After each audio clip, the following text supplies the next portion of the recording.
English, Hindi, but professionally, I speak Java and some of the related technologies. I'll come into the detail about it as we go through the sessions ahead. And moreover, and I'm just passionate about Java, not a promoter of it. I'm not from Sun Microsystems who has developed Java. But it's just because the language is so simple for me to understand that I love it so much. Well, as I mentioned, that I'm not a promoter, but what I feel is that it has revolutionized or changed my life. Not only my life, the IT industry's life. It has been a sensation in IT industry. So what we'll do is we'll give you a brief overview about Java. I'll talk about Javalution. It's as good as the Three Idiots dialogue of pre-gradualization. Don't worry, it's just my word. And we'll talk about the Java features. What are the different applications of Java language and what career options Java has in store for you.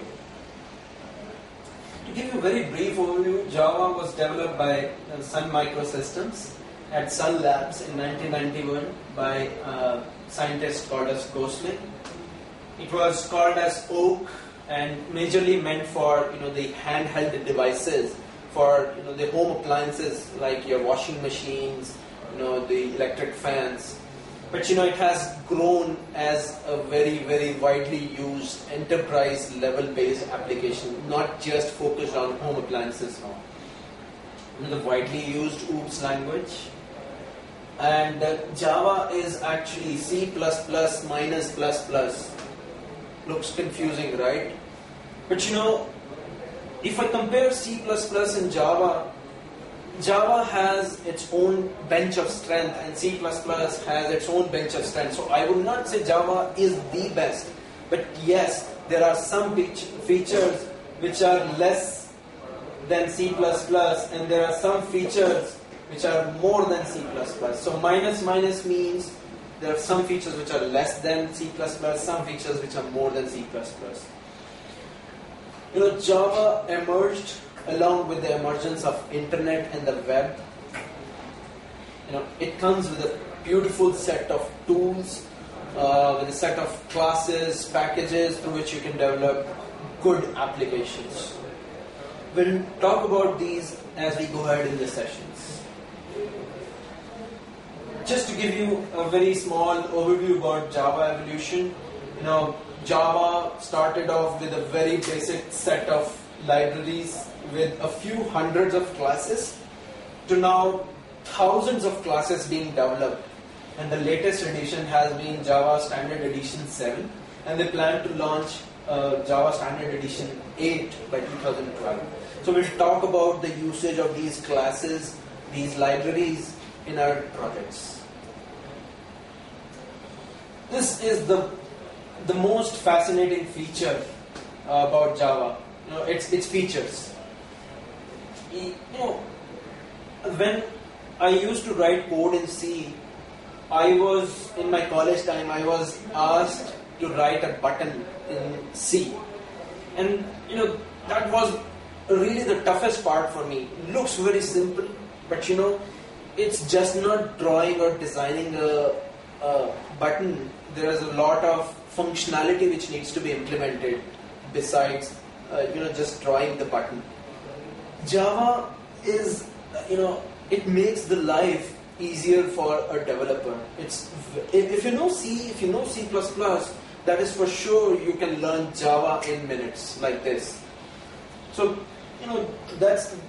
to coming to that point, it's one of the simplest language and it's quite robust.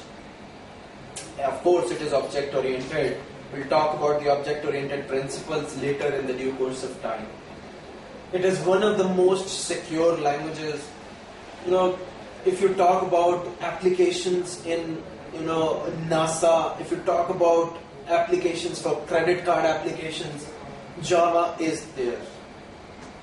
Multi-threaded, we'll talk about the technical aspects of multi-threaded applications later in due course of time, but just to give you a gist of it, there are multiple tasks which can be executed using the Java language.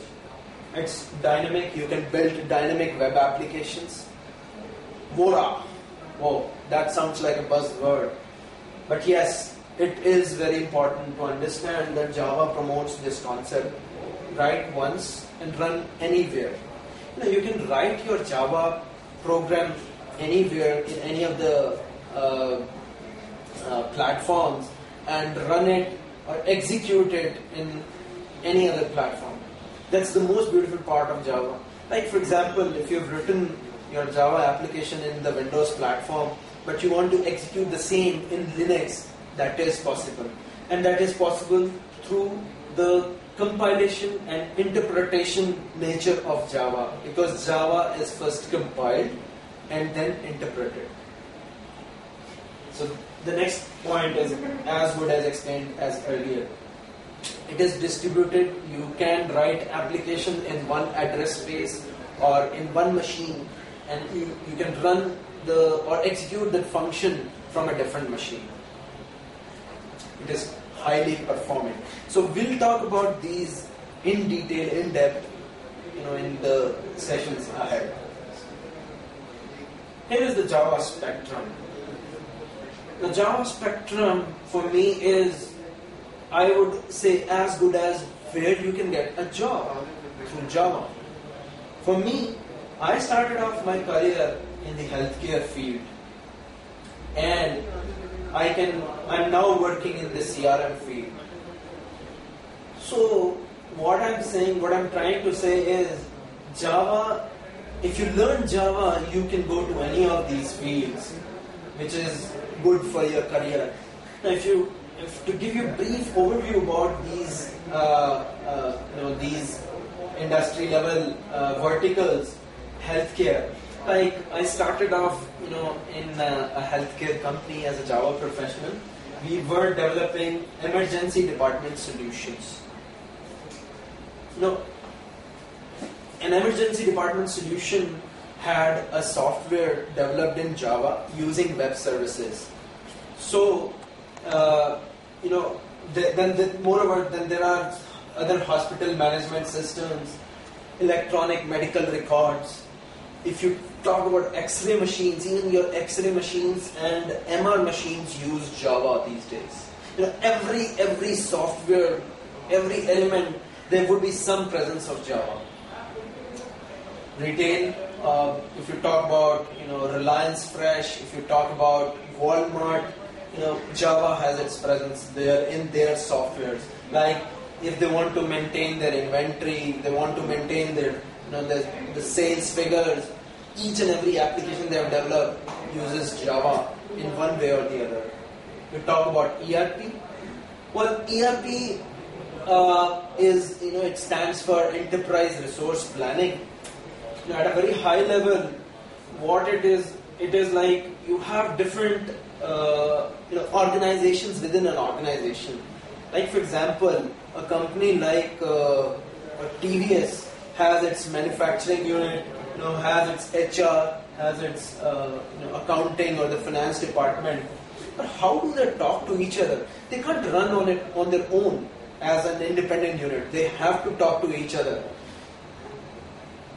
To develop such applications based on the enterprise level, Java has been the backbone.